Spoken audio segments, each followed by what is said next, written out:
நமஸ்காரம். 1000 நாமங்கள் 1000 கதைகள் 319வது திருநாமம் மகீதராய நமக.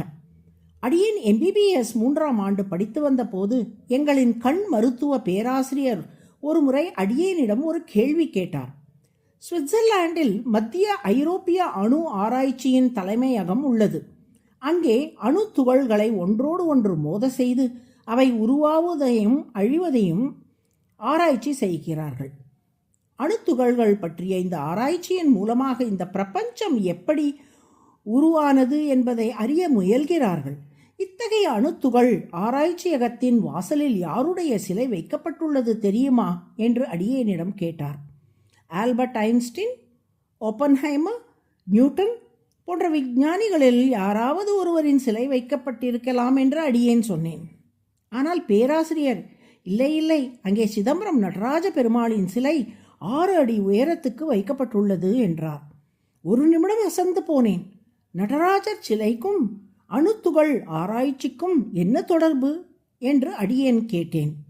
பேராசிரியர் அமெரிக்காவை சேர்ந்த ஃப்ரிட்ஜ் ஜாஃப் கேப்ரா என்ற விஞ்ஞானி த டாவர் ஆஃப் ஃபிசிக்ஸ் என்ற புத்தகத்தை எழுதியுள்ளார். அதன் 11ஆம் பக்கத்தில் சிதம்பரம் நடராஜருக்கும் அணுத்துகள் விஞ்ஞானத்துக்கும் உள்ள தொடர்பை விளக்கியுள்ளார். நடராஜரின் வலக்கையில் உடுக்கை இருப்பதை காணலாம். அந்த உடுக்கையில் இருந்து எழும் ஒலி அணுத்துகள்களின் படைப்பை குறிக்கின்றது.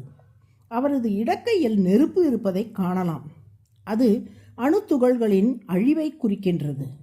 சுவிட்சர்லாந்து ஆராய்ச்சியின்படி எவ்வளவு அணுத்துகள்கள் உருவாகின்றனவோ அதே சம அளவில்தான் அணுத்துகள்கள் அழிகின்றன என்று கண்டார்கள்.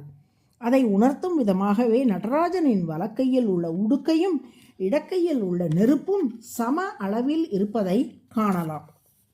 இந்த அணுத்துகள்களின் ஆக்கத்துக்கும் அழிவுக்கும் நடுவே நடைபெறும் இந்த பிரபஞ்சத்தின் இயக்கமானது சீராக நடைபெறுகிறது அல்லவா?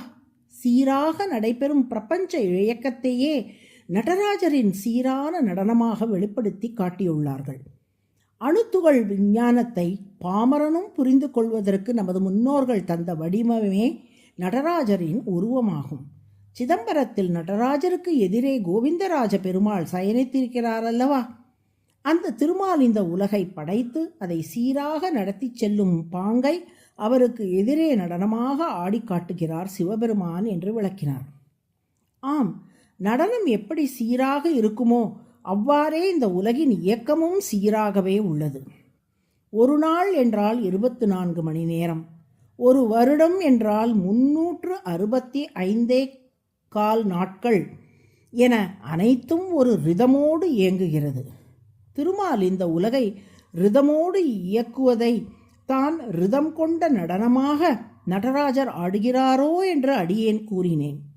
இப்படி இந்த உலகத்தை சீராக நடத்தி செல்லும் திருமால் உலகில் தருமத்துக்கு எப்போது ஆபத்து நேர்ந்தாலும் அப்போதெல்லாம் தானே வந்து பூமியிலே அவதரித்து தீய சக்திகளை அழித்து தருமத்தை நிலைநாட்டி உலகம் தொடர்ந்து அறவழியில் நிலை நிற்கும்படி செய்கிறார்.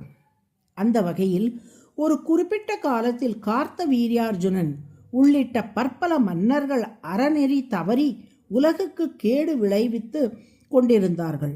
அதனால் பூமி தேவி அவர்களின் பாரம் தாங்க முடியாமல் திண்டாடினாள். அந்நிலையில் பரசுராமராக அவதரித்த திருமால் கையில் மழு ஏந்தி அந்த தீய மன்னர்களை அழித்து பூமி தேவியின் பாரத்தை போக்கி உலகை நன்னெறியில் நிலைநிறுத்தினார். மகி என்றால் பூமி, தர என்றால் நிலைநிறுத்துபவர் அல்லது தாங்குபவர். பூமிக்கு பாரமாக இருக்கும் தீயர்களை போக்கி பூமியை நன்னெறியில் நிலைநிறுத்தி தாங்கியபடியால் பரசுராமருக்கு மகீதர என்று திருப்பெயர். அதுவே விஷ்ணு சகஸ்ரநாமத்தின் 319வது திருநாமம். மகீதராய நம என்று தினமும் சொல்லி வரும் அன்பர்கள் வாழ்வில் நல்ல நிலைக்கு உயர்ந்து நிலை நிற்க திருமால் துணை புரிவார். நாராயண நாராயண.